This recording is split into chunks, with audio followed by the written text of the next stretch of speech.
Welcome in, everyone. RFK Refugees Podcast.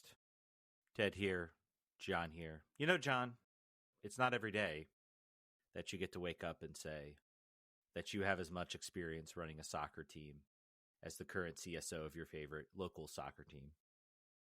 It's true. You know, it's not every day. It's not every day you get to say that. So thank you, DC United, for giving us that. I can say now, actually, I had more experience because I played Football Manager. Maybe our new CSO played some more Football Manager. We can. I'm sure he did, and he probably streamed on Twitch that he did it. We should find this. We already know that there was a previous DC United player who streamed on Twitch who shall not be mentioned. So we'll have to see if we can find that. Jon, how you doing, my friend? How was your weekend? I hope it was good. You know, it was all right. I feel like I have had a really dumb week. I think DC United has contributed to that. I think substantially. The world has contributed to it. I read a long Substack article about how no one reads anymore and what the consequences of that, and like how everyone just absorbs information through like charlatans talking in short videos using emotion to appeal, and like the loss that comes from not being able to read an argument and actually grapple with it, and that we're losing that ability to function and like critically think. And it bummed me out so much that I deleted like half of the apps on my phone, and I've just been reading old books on Kindle through so that was like where my head was. Mm-hmm. And then all of the news that broke last week, the chaos that was Tuesday morning. So yeah, man, it's been a dumb week. How about you? Did you have a better week than I did, or at least not have a mental breakdown like I seem to have having? Well, I don't want to say I don't think I had a mental breakdown. I took a trip. I played the old like uncle when their niece wants to go to a concert, but the concert's expensive, so your wife's the one that takes them because 3 tickets is just way too expensive, and then you sit in a hotel room, and I watched DC United. I got to ask my press conference question. Then I got to wake up in the morning and had some semblance of sports success watching my Williams driver Carlos Sainz take third at the Baku Grand Prix. I got some like joy out of sports just watching that. And you know, it's a perfect recognition of a organization that put a very talented, young and experienced team principal in James Vowles in charge. Trusted him through some pretty rough moments, but, you know, kept him on board. He showed some promise. He made some good moves. They didn't just, you know, jettison him or fire him. They gave him an opportunity. Now look where they are. Look where they are. They are pushing through the top. They are building an organization. I don't know. That's just the message out there in the void for anyone else running a sports operation about maybe how you run things, and you don't just, you know, completely jettison things. Yeah, but it was overall it was a fine weekend. I think it was an okay weekend. So now we get into it. Now we talk DC United. I guess like do we want to start? We could start a little bit on the game. The game feels very. I think we could just work through the week. From right after our show ended to where we are today. I think we could probably just do that. Yeah, and you deserve some credit, man. I'll let you take the credit. You said on Monday night, you said that you thought Ali Mackay's days were numbered. I said I don't know if numbered is the right word. Maybe I was a little worried about it. It's kind of like the first like canary in the coal mine. The smoke is burnt, but maybe the fire is not as bad. But nope, it was announced literally the next day that Ali Mackay had been let go. Yes, the powers of my predictive ability know no bounds. It was like last week tonight was saying when they were talking about canaries in the coal mine. He's like, the coal mine is all canaries at this point. It's unfortunately, it's just the floor is covered in canaries. Yeah, no, I mean, I think, you know, there were a couple things that sort of hinted at it. The fact that he wasn't at the season ticket member conversation where basically pitchforks and torches were being waved in the face of ownership. He wasn't there for that. Everything that came out about the firing made it sound like our mistake was believing in someone that didn't have the track record and being inexperienced. And that's why we didn't. And that's why we made this. They never said we made this mistake. They just said like, you know, that was what we've learned. We've learned you can't trust inexperience. So yeah, Tuesday. So they totally then just said, we're going to go with an extremely experienced person to take this job next. We are. A guy with so much experience, like experience coming out and just like totally qualified, completely 100%. Correct. Yeah. So Tuesday morning, we get news a little bit ahead of time to confirming the report that Ali Mackay is out the door, and there would be a statement from ownership. We were supposed to talk to them that day, as Monday listeners will remember. That did not happen. And then we all got to see the conversation that happened on Fox 5 with Julie Donaldson, where ownership talked about sort of the decisions that they're being made and the choices where they want to get to, where they want the pupusas and the fans and the drums. They want all that back, and the World Cup, all that stuff. We heard all that. And then we had, at that point, had not yet heard where they were going to go with it. They said they were going to make a decision soon. It was a quick thing. If you remember this, the coach was hired, had been in process for months when the move to fire Troy actually happened. So this has probably been additionally going on in the same way. Ali Mackay must have been like looking at his Outlook email box and just seeing no emails from his boss come in there anymore. Like no one's talking to him on Teams, and he's like, "Man, that's weird." So we didn't know anything yet, but I think Steve was the one. Was it Steve or Tom? It was Tom. Sogut and Steve. It was Tom was the first one, and then Steve kind of confirmed it. Yep. So the word was there were two options, and I don't have the second one. If you could Google it for me real quick while I'm talking. The first was Mesut Ozil's agent with zero experience working at any soccer club. And the other was, I believe, was it the general manager at Toluca? Yeah, it was Santos Toluca. Laguna? Yeah, it was either Toluca or Necaxa, I think, at one point, or maybe he had been at Necaxa for a bit. And apparently this is a guy they have been circling for a couple years and have been looking at him. Toluca executive Santiago San Roman was the other candidate. It sounds like from reporting that we've gotten, it sounds like they were talking to him a couple years ago. So this might have been a conversation happening before Mackay was brought aboard. But they decided to not do that. They decided to not go with the hot prospect down in Mexico, and in fact go with this gentleman. We were getting his name right. What do we have? We had Erkut Sogut, I believe, was where we landed on it. So, what to say about this move? Well, but I'll give like a very short resume, and then we'll sort of talk where we feel about this. This man is a doctor via a JD in sports law, I believe, sports law, podcaster, author, of course, self-published author on Amazon of many books. I encourage you guys to check those out. There's a possibility that we do a reading club in the off season where we read through all these books and are ready to go for the beginning of the season. Well, maybe that's a Patreon feature. What else has he done? He's done a bunch of stuff. He's given talks. He's basically like, imagine the guy on LinkedIn that has like 9 jobs in his like bio thing.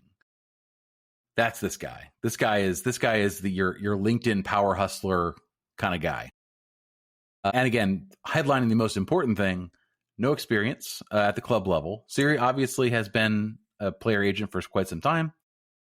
He was in negotiations and conversations with ownership when Mesut Ozil was being rumored to potentially come here.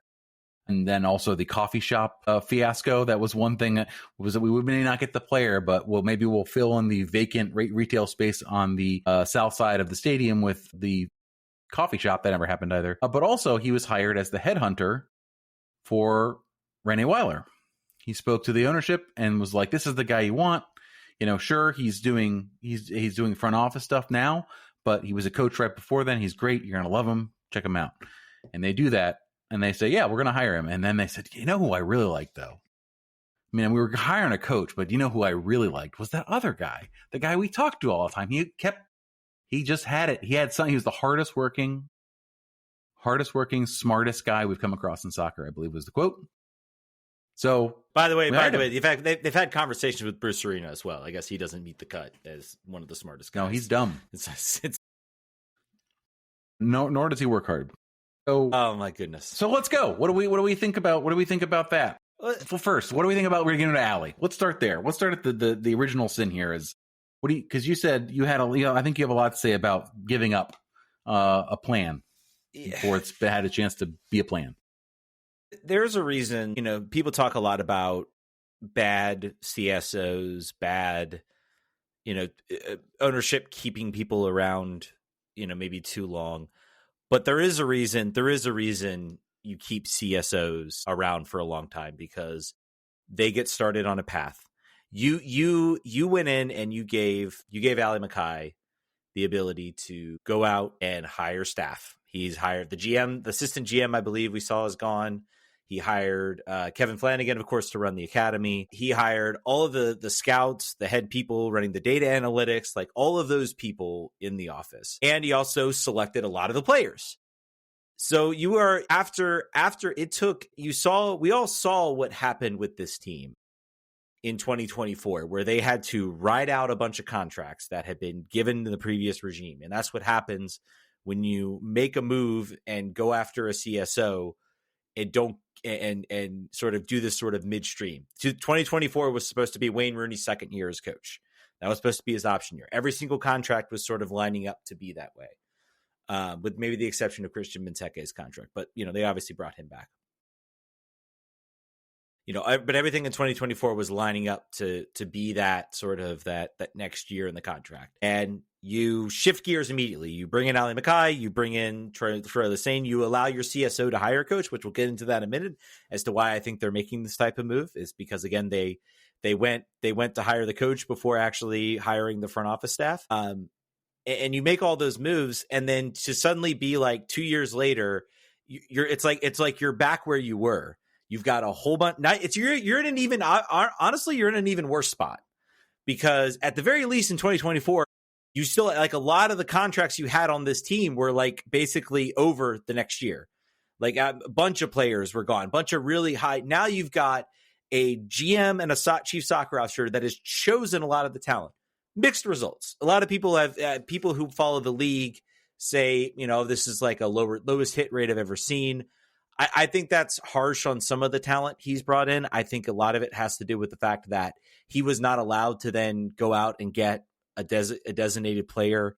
I'm trying to figure out, after seeing all of this and then hearing from Stephen Goff that, tensions between the front office and the ownership were fraying. I think that entering 2024, Jason Levy was trying to listen to the fans. He was like, okay, we're going to go out. We're going to hire a young, ambitious GM. We're going to give them control. They can pick the coach.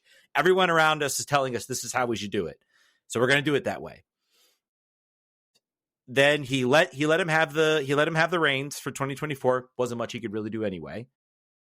I wonder, I was like, where was the point? Can we see any in the moves that this team made? Where was the point where maybe Jason said, I think I made the wrong choice. I need to step in and start directing this thing, because I don't think my GM is doing a good job of doing this. And I think it was the Matthias Klick trade. I think going all the way back, I think that was the trade. I think Ali Mackay said, I went to Jason Levy and said, you said I could have control of this roster. We need to figure out Matthias Klick. I would like you to put forward the money to buy him out. Because everybody, that made the most sense. And again, I have nothing but conjecture. I have no inside information, nothing. And then I think this was Ali Mackay doing the from the Brad Pitt move from the movie Moneyball, where the ownership is, except it's reversed in that you got the ownership saying, sorry, no, we're not going to do that. You have to deal with him this year. And he's like, well, I want him gone. So you're not going to give me the money to buy him out. You know what I do control? I control the ability to make trades. I'm going to trade him. I'm going to dump him to Atlanta. I'm going to take the hit on the DP slot, but I mostly just want him gone. And then there was, of course, the idea of, we need to do the 2-4 game or the U22 initiative. I think ownership said, nope, we have Paul Pogba. We think we can go sign Paul Pogba. We're going to go get Paul Pogba. And I think he said, I'm getting no say here. I have this whole plan I've drawn out. I have this whole idea on how I want to do things. And I'm getting undercut at every single turn now. First, it was not being allowed to hire the coach I want to hire. Then it was not being able to get support from ownership to get out of some of these contracts so we can actually start this rebuild and actually build the team that I think they want to have. And now it's like, I don't even get a choice in what DP we hire. Now I have to forfeit $1 million in GAM. I still think that led to the trade of Teku Pietro. So I think it was this was whittling down. The season went terribly. It just feels like, again, the ownership group just can't seem to help themselves. Whether it's Steve Kaplan or Jason Levy, they are so. And the most frustrating thing is everybody thinks this is just like a real estate gamble. I genuinely think Jason wants to have a successful soccer team. Successful soccer team makes the team more valuable, whether you believe it or not. The problem is he doesn't want to go through the slurry. He doesn't want to go through having Logan Sargent as your number 2 driver joke for F1 fans there, or the risks about that. He says, no, I want Carlos Sainz and Alex Albon right now. I want to be winning. I want to do this. I want to be out there like competing and being competitive. I think the Fox 5 interview gave an insight into what they're thinking. They want this team to be good in 2026 because the World Cup's going to be here. And I think it is such an insult to the fan base here in DC. Their line of thinking about what fans want. The whole interview was talking about how just a few years ago we had Wayne Rooney and everything was great. Jason, that was 7 years ago. That was pre-COVID. Yeah, that was Trump. Yeah, that was Trump's first term. That was before the midterms. Ted and I had brown hair during that time period. During that. That was 7 years ago. And then talking about the pupusas at the stadium, like, what are you doing, man? So what have you done? What have you done for me lately? What have you done? It's such an insult. It's he literally thinks that, and I think a lot of soccer executives are overselling the impact that the World Cup's going to have on soccer in this country. Oh, I think it's going to be a big event. Soccer is already known. I can turn on the TV at pretty much any time on a Saturday morning and watch Premier League soccer. It was not like that in 94. That was a big deal when the World Cup was in 94. Yep. Everyone already knows about soccer. I've said a lot. Yeah, I've said a lot. That it's pretty obvious what their thinking is. I'll get into the Sogut decision, but I mean, anything else you want to add? I don't want to take it up. But no, I mean, I think there are two wolves inside of me about this move. One is that I don't think Ali was a very good GM, and I think he was over his skis in general. I carry more water for the argument about the bad player selection. I don't know how much his hands were tied. We'll never know unless Ali wants to DM us and tell us. I really think that'd be a great idea on his part. But to your point, I think once you commit to being bad, be bad through the 3 years. Go ahead. What's the difference going to make? You're going to bring us in and you think you're going to be good next year. I'll bet $1 you won't be. I just bet $1 you won't. I think that you need to own the selection. I think that they used a firm even to hire Ali. They used a search firm, and they've used a search firm for every move except from Wayne Rooney. Own the fact that you are making bad choices. I don't care who your advisors are. Get new advisors. You're not making good choices. And that the buck stops right there. Todd says about the Click situation, saying they made a mistake of putting Birnbaum on the season-ending injury and not being able to buy out Click or something like that, which is not. I don't believe that is true. According to Levian, Troy wanted him out, and Click felt the same. He was blunt and said, "We effed that one up." I mean, they had an opportunity to buy out the next year. I believe Birnbaum was the prior years. Well, Birnbaum, no, because they bought out the left back. Rabbi Morrison? No, the left back. Oh, yes. They bought him out, and then they bought out Birnbaum. Here's what I'll call BS on that. It's been well reported that MLS have been teasing this second. They had to wait buyout. a week. It's well known that MLS is doing that. I guarantee you, if they are so truly out of the loop that they didn't know, the owners are all in the meetings. They're all having votes on this. They're all having decisions on this. I do not believe for a second that Jason Levy and they were not all aware that this second buyout was coming. I do not buy that. And that is an easy out for Jason Levy. And I don't buy that for a second. Levian also, by the way, does not sit on the rules committee. He's not selected for that select group. So maybe he didn't check his email that week. Who knows? I mean, these are all things we will never know. Where was that information disseminated? If it was Ali, if Ali should have known, that's a mess up. If Jason should have known, that's a mess up for both of them. And why would they not come out? The damage control around that move as it was happening, I think, was very strange. Like, everybody in the world was like, oh, well, obviously we're going to get a lot of salary cap relief back. No. Okay, well, obviously we're going to get a DP slot back. No. All right, so what are we getting? And there was just no real coherent communication. Like, we just want to give chances to our young players. And now watch us as we sell our best young player for $1 million.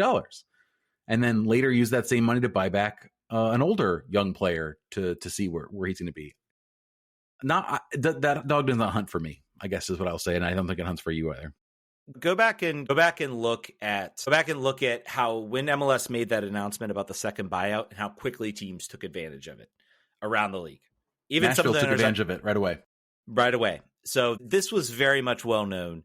Ownership did not want to float the money. That is an easy. I do not believe Levian for a second there that is true. And honestly, you're taking ownership of it. So is that part of the reason why you're again? It's just all it's all It's all awful. It's all terrible. And again, to talk about the interview, again, it was kind of embarrassing. Again, it's been talked about. Steve Kaplan apparently maybe forgot the name of the team that he was calling it, the local was the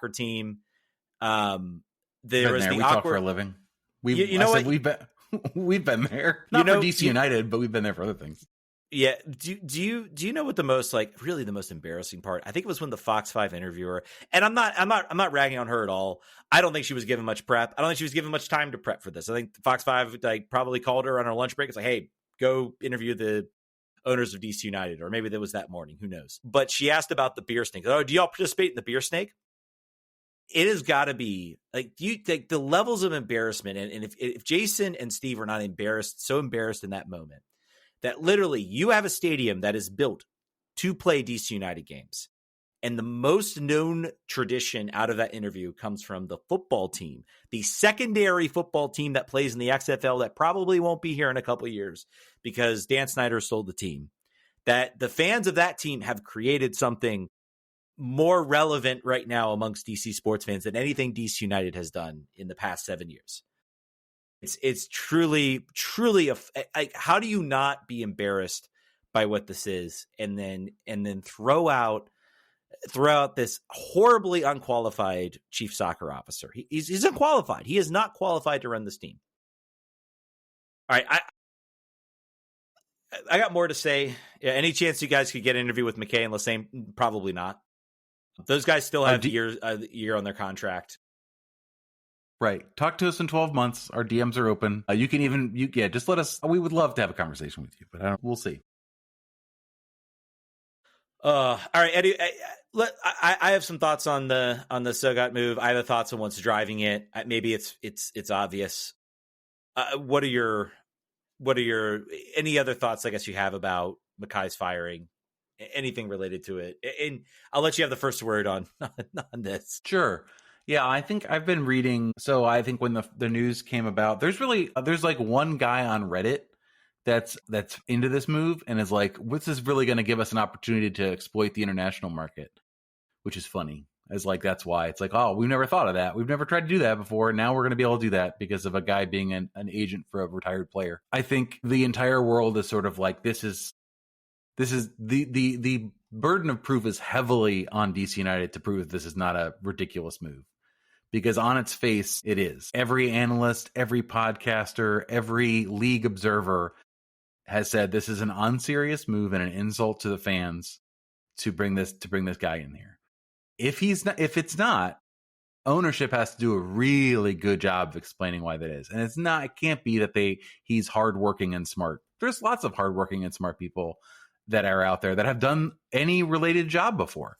I think, we can't know, but it seems very much like this guy. If you're a headhunter, if you are a person that talks for a living, you can talk for a living. You can be very persuasive. You can use the right MBA buzzwords. You know how to.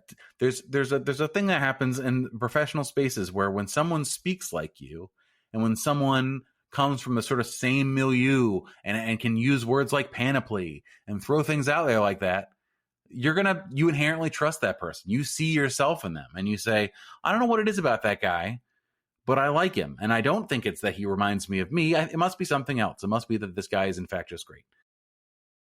I think that this is a really troubling move. The only when I say the positive thing, and I don't want to steal this from you. You've been on this very early about what this means for the coach and what where his power lies. So I don't want to steal that from you. You lead with that and then get into your thoughts. I mean, honestly, I feel like this part of I was trying to find the part of the interview. It says we started to think here's I think this is directly from Jason. So we started thinking about what we wanted to do with general manager, sporting director side. We learned about Erkut.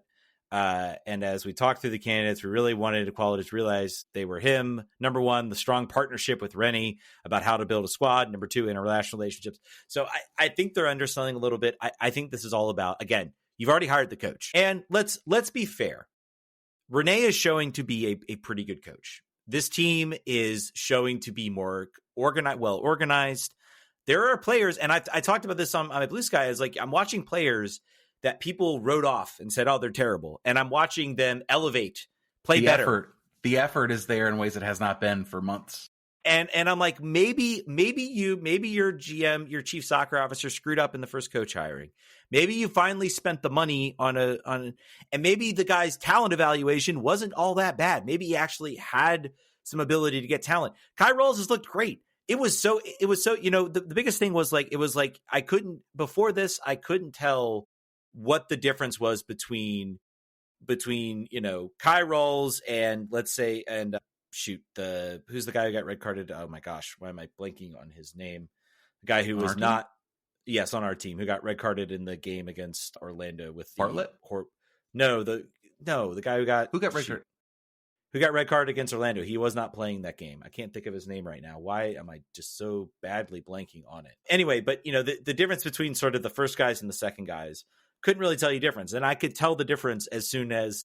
From when the Orlando game and then from the Miami game, DC was able to, at least in the first half, able to very much lock down the team defensively. So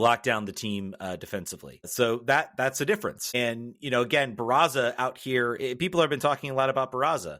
So this is all to say, like, Renee has done a good job as a coach. This feels like the move is more, to me, it feels like that the team has just had such a tumultuous relationship amongst, we talk about the Hernan Losada days and just all the strife that was happening between the coach and the front office. Then they went and hired Ali Mackay, and apparently the same strife developed. And then everything between Wayne Rooney and how that soured very, very quickly between them and the ownership group. It just feels like they hired Renee. Things started to look better. They started to look more competent. There started to be a shift in positivity. And they were like, well, now we don't want to upset this mood. So let's go hire a guy who works well with Rennie. We know he works well with Rennie. And then we don't have to deal with that whole strife between, the CSO wants this guy, but the coach wants this guy. He talked about apparently, and I don't know how much I trust Jason Levine at this point and what he says, but that the team was looking to bring Wilfred Zaha. And they got all of the talks and everything. They were ready to go to make an offer.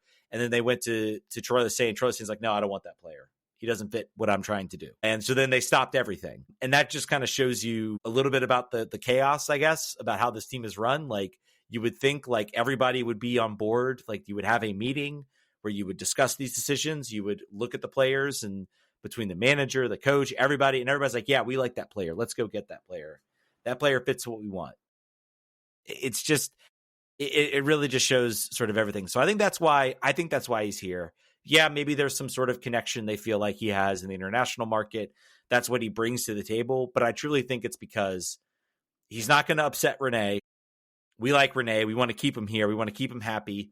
He's brought us, more positivity in several weeks than we've had in months, in years even, you could say. So we want to keep that harmonious, thing going, and we'll take the flack for hiring him. We'll take the flack. We'll look like we don't know what we're doing for this because we know how this is going to come off. You have to be an idiot to not see how this is going to come off as unserious. So that's what I think.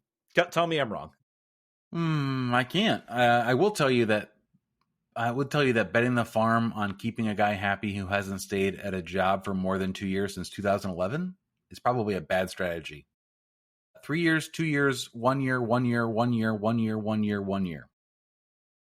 Not looking good. I don't want to make any sort of widely publicizable bets or make stakes on what happens when he stays here for more than 2 years. Maybe I think the thing I said before, and I never really go back. I said I would shave little lines in my eyebrows if he stays 3 years, but maybe I'll do that. I bet it'll be a cool thing to do at 43. Remember that. Put that into the logbook of bets for 2028.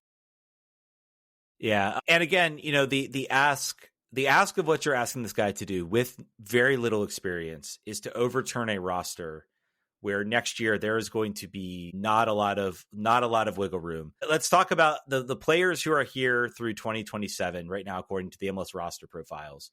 Kim Jung Hong, Boris Enow, Joao Peglo, Matty Peltola, Lucas Bartlett, who just got a new contract.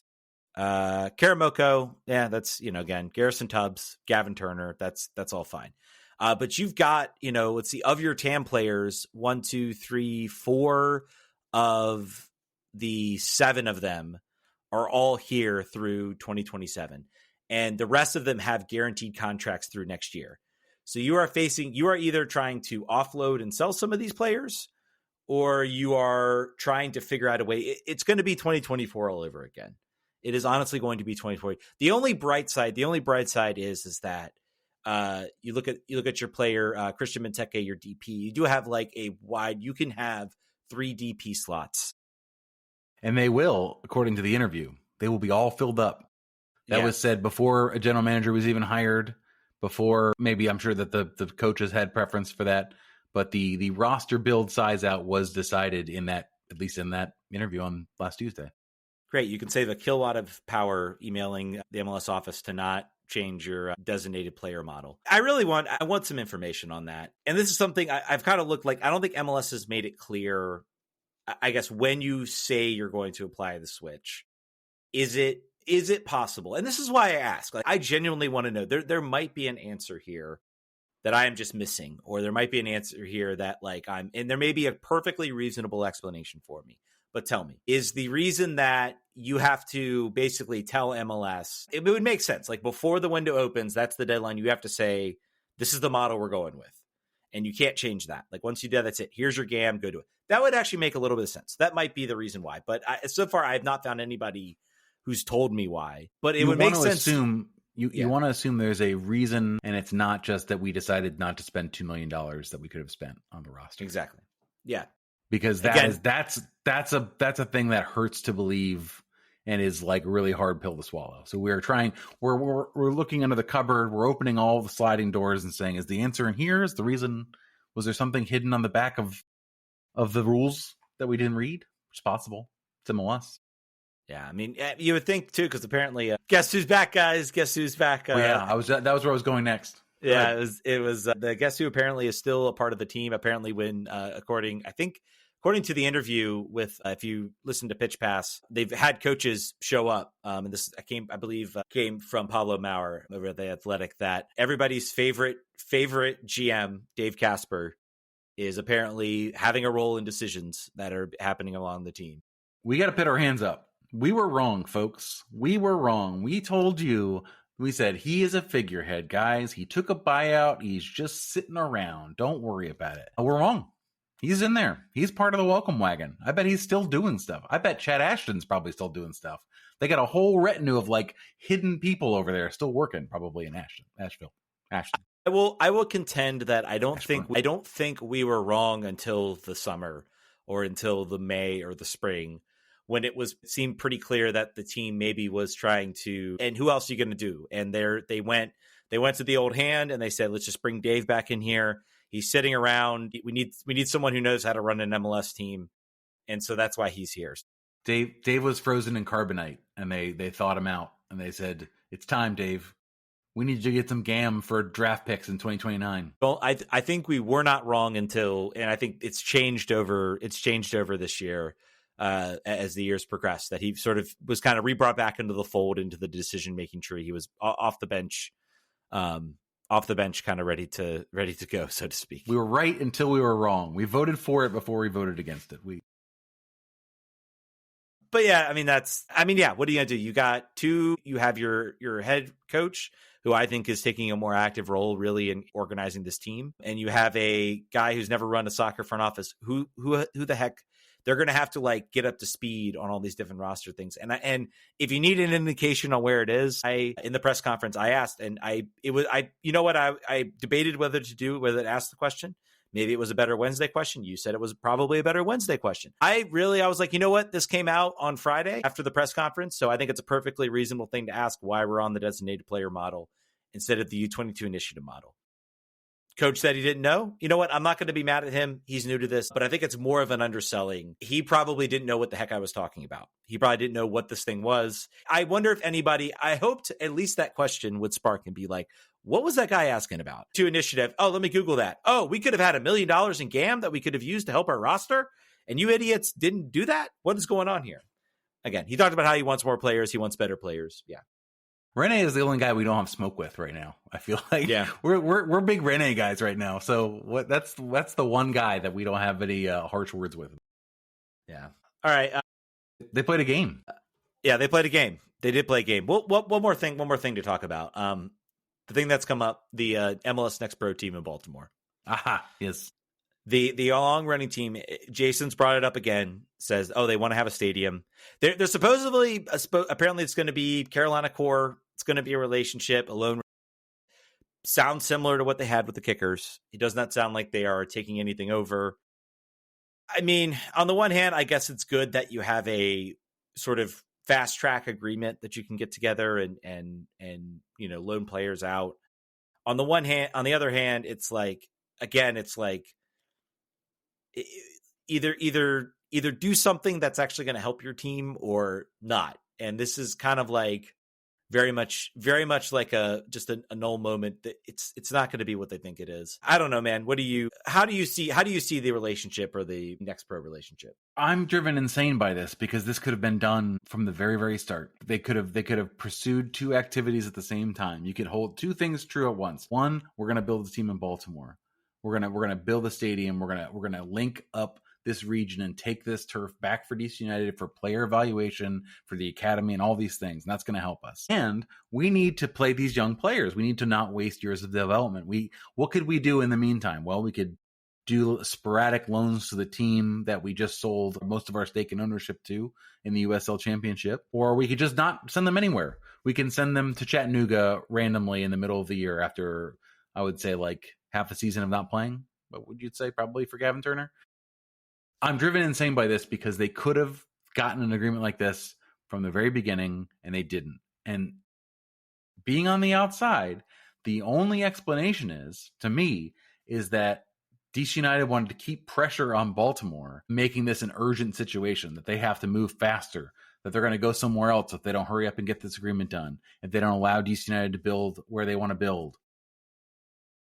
Because there's no other reason why you would do this. There's a cost.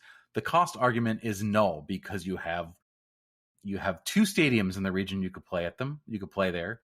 You could also just play at a college. You could play at a high school field. It doesn't matter. It really doesn't matter. I'm sure there are MLS Next Pro minimum level standards that you have to meet. You could find places that do that. It's third division and go spend some time at City Stadium, which is a great place. Love City Stadium. Love it to death. It's definitely behind the times as far as a stadium. They've done a lot of work to make it better, but it is still very much behind. There is a lot you can get away with as far as like stadium size and everything else. There are plenty of other MLS Next Pro teams that play at college type stadiums. And that to me just reeks. If you actually, and this is where it gets into the, Jason wants to win, but he also doesn't want to have to he also sometimes doesn't want to work hard to do it.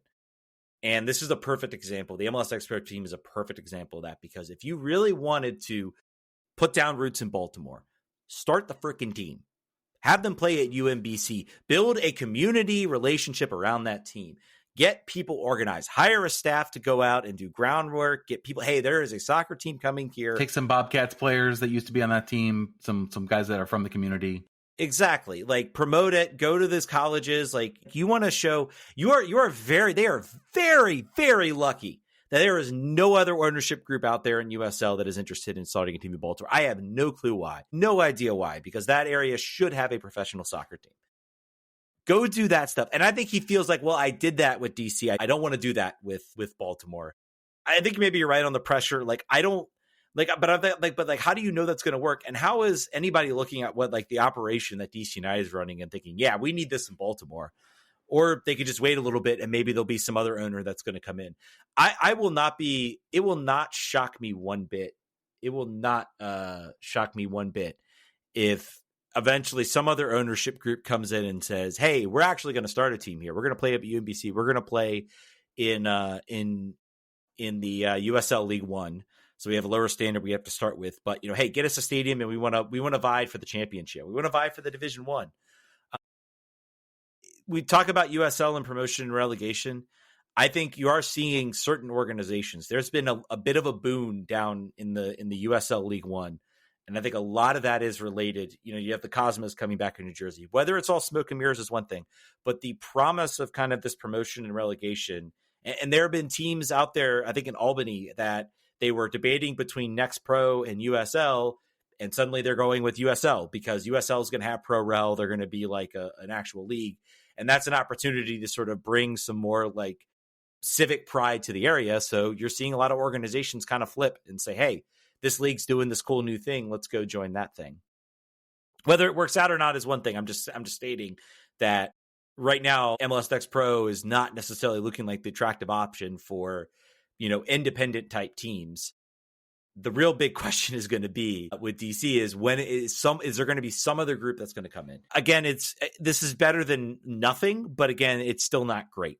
Whatever relationship they have with Carolina Core, if it's still happening, they were told 48 hours at the season ticket event. We're now like a week after that. That's 2 Thursdays ago. Yeah. All right, let's talk about the game. Everybody might log off because a 3-2 loss for DC United. Again, performance-wise, pretty good. No Lucas McNaughton. That was the player I couldn't remember earlier. So no Lucas McNaughton. He was, of course, red-carded. Matty Peltola also out due to yellow card suspensions. They were all apparently at the watch party. Wonder if anybody in our chat went to the watch party or anything, and you got to talk to them. Or, hey, how are things going? Like I would have gone just to ask him how things going. I also said, hey, Matty, like your dad's a big fan of our podcast.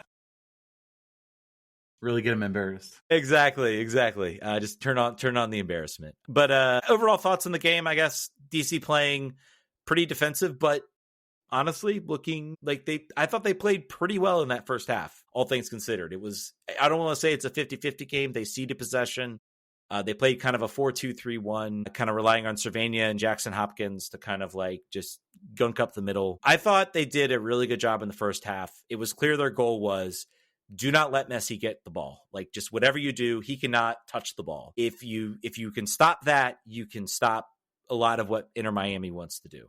And I thought in the first half, you saw them, very much surround Messi, and sort of that last sort of interception, they were able to do it to interrupt and sort of disrupt what Miami wanted to do in that game. Yeah. Any thoughts you have on it? I think that's true. Cervania's assist was impressive. I think that my main consideration is what I like seeing, the intensity in the press, and then in the midfield coming back to help the wing backs when they're out of possession. I think the line of engagement has changed. It's pushed a little further back, which is good against Miami and potentially against any team. That this team was obviously trying to play more compact. You can't necessarily count for Messi. Messi is going to do what he's going to do, and he did. They were able to keep him off the ball a bit more in the first half, like you said, and only were down 1-0 at half. But I can't be too upset about sort of anything about it. I think the effort was there. The goal by Jacob Murrell, who exits witness protection after 9 months or however long it's been, looked a very confident player, getting us back into the game. It felt like they felt like a 3-3 draw was possible. I think they left it a little bit late, but against a team where the talent is so unbalanced, I think you have to be impressed at where they found themselves at the end. They made it a game, and that's good. And there's really an argument. I mean, you talk about Caden Clark coming into the game. I think you were musing in the chat that you didn't think he did anything. He nearly should have had an assist. That was the one thing he did. It was almost a goal, so that's probably valuable. Almost set up João Pedro. João Pedro tries to dribble around the keeper. He hits that one time. He puts it where it needs to go. It's in the back of the net. It's 2-2. That situation then flipped where Miami came back the other way, won the penalty kick. Somehow that did not turn into the third goal save there. And again, another call out. Luis Barraza again had just a couple times where he makes big saves. I don't know what you want to do. I think a lot of talk has been made about the goalkeeper position. In my mind, I think Barraza is starting. If he can keep this up through the rest of the year, I don't see bring in a guy to compete. I think unfortunately that means Kim Jung Hong is gone. I think you'll find a suitor in South Korea that will take him back. Maybe you have to take a hit, but I think you can find somebody that will, at the very least, I think you could potentially loan him back to South Korea. Attach a purchase option on it. He'll go back to where he's comfortable, play well again, get some minutes, and be comfortable. But I think Barraza's earned a chance to be that starter. A lot of people have been talking about, comparing him to Alex Bono. I think that's unfair to him at this point. The saves he is making are a little bit of a higher level than what we saw. We didn't see any of this out of Alex Bono, where there were saves he was making that was keeping us in games. The game against Orlando is a perfect example. That game should have been well and dusted. That should have been 3-4-1, and Barraza kept this team alive and kept this team in this game. It was a little bit harder against Miami because they've got Messi, and Messi just knows where to put the ball and can put the ball in the right spots. But I think, like you said, they showed themselves well. Benteke gets a goal off a header. Great service from Cervenia off the right side. And again, the marking, I think defensively, the breakdowns again were, I think, a lot to do with the talent deficiency, and that's kind of what you want to see out of this game. The reason they lost this game was because they have one DP out there. Like Inter Miami has 5 with some players that are taking some lower contracts to fit within that. DePaul's a DP, Messi's a DP, Busquets is a DP, Jordi Alba's a DP. All the rest of the players are here. They're taking a pay cut because they get to play with Lionel Messi. So why not do that? Yeah, Did you see who got Messi's jersey? Was it? You said it was Connor Antley, wasn't it? It was. I think he's going to sell that and double his salary for 2025. It'd be a smart move. Maybe. Anything else? I guess you want to add to this game?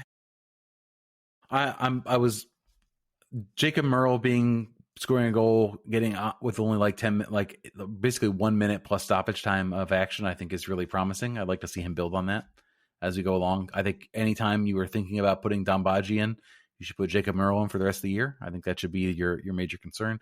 And I wanted to agree with you about Barraza. I think that this team there are enough holes in this boat that I don't think this is the one this is not the hole you got to plug. This is one you can just patch over. And I think that we need a better center back. You said Kai Rolls did well overall since he took back. It's hard to judge him really about getting made to look a fool a couple times in this game by Messi. And I think one of their other attackers did a similar thing.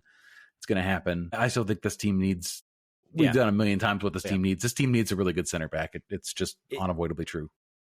At the very least, I look at Rawls and I'm like, he's a guy that can be more of a rotational piece with a actual TAM level, high salary type center back, a guy who can come in and be that sort of towering presence. And then it's sort of maybe him and Bartlett kind of competing. And I think that's something that can kind of raise all boats, so to speak.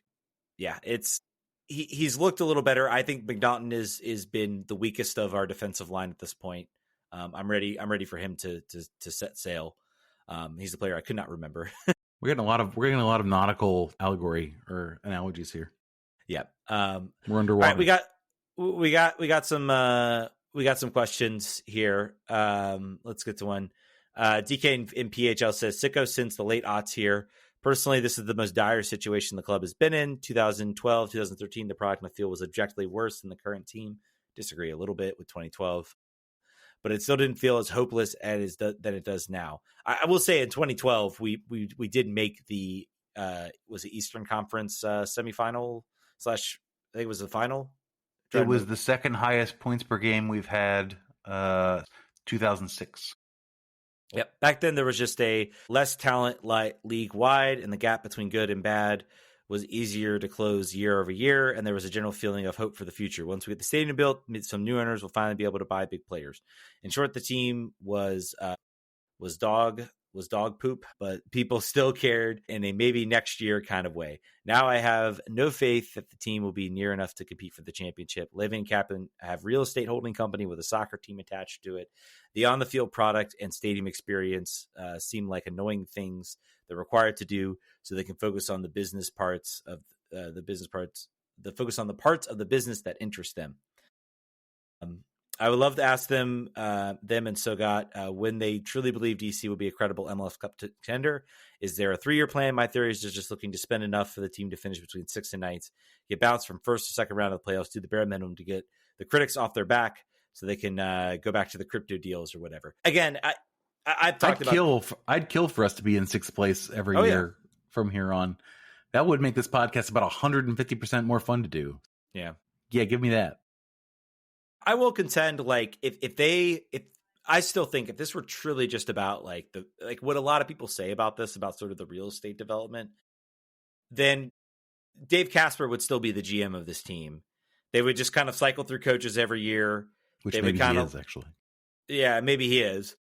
but they would not be out aggressively. Think about other owners. Do you ever see the FC Dallas owners, the Hunt family? Are they ever out talking about DC? Do you ever see the owner of the Rapids, who owns Arsenal, and Sam Kroenke? Do you ever see him going out and talking about, like, doing the lines, talking to the local podcast media?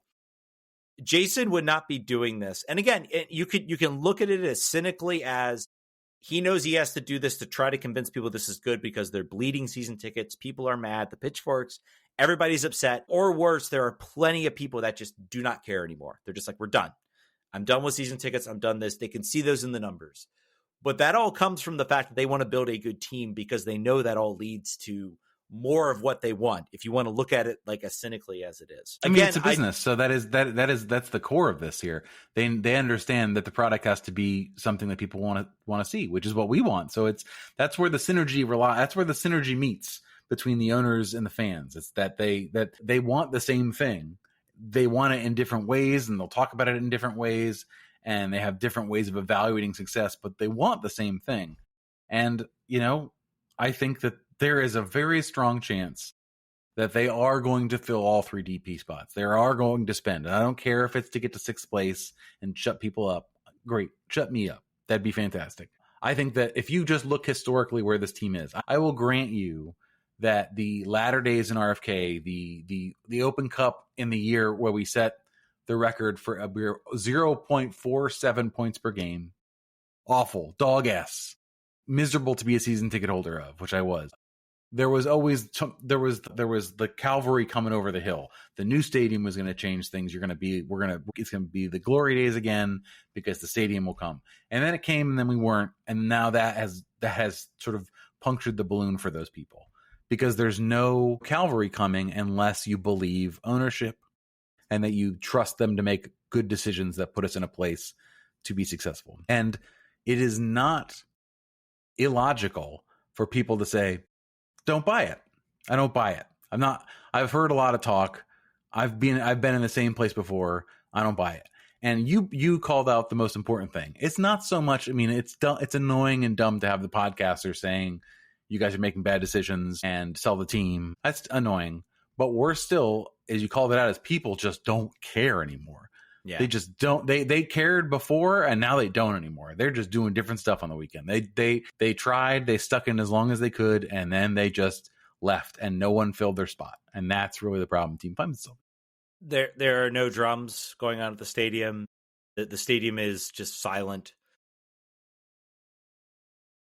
There are long-term people, and you can be bad and still maintain a connection, and that's really what this ownership I don't think they get, or I don't think they understand.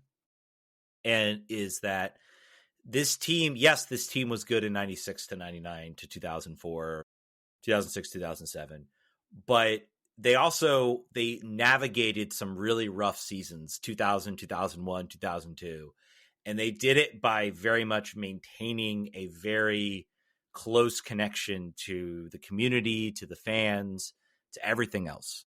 This team doesn't even do anything close to that nowadays. They're holding a season ticket tailgate for season ticket holders. Let's bring back, without recognizing, like, it's all like they're like, oh, well, that stuff people loved about RFK, let's do that back for our season ticket holders. Let's do a tailgate. And it's like, yeah, but do you know what made that tailgate good? Do you know it wasn't being able to get drinks. It was being able to talk to people. It was community. And I do not believe for a second that Jason or Steve Kaplan understand. I'm encouraged that they're trying. That part, I understand. They don't speak the lingua franca. They don't understand. They weren't there. They do not. They are merely referencing the text. They do not. They were not there for when they were written. But I think that it is good. They're trying. Who? Yeah, well, he wasn't paying attention. He was macheteing. He was talking to the mayor and macheteing things.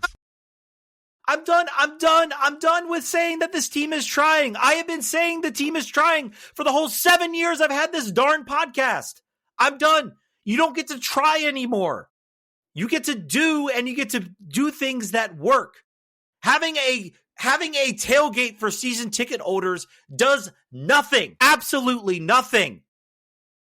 I'm done saying, well, they're trying. Oh, they're trying. I'm done. I'm finished.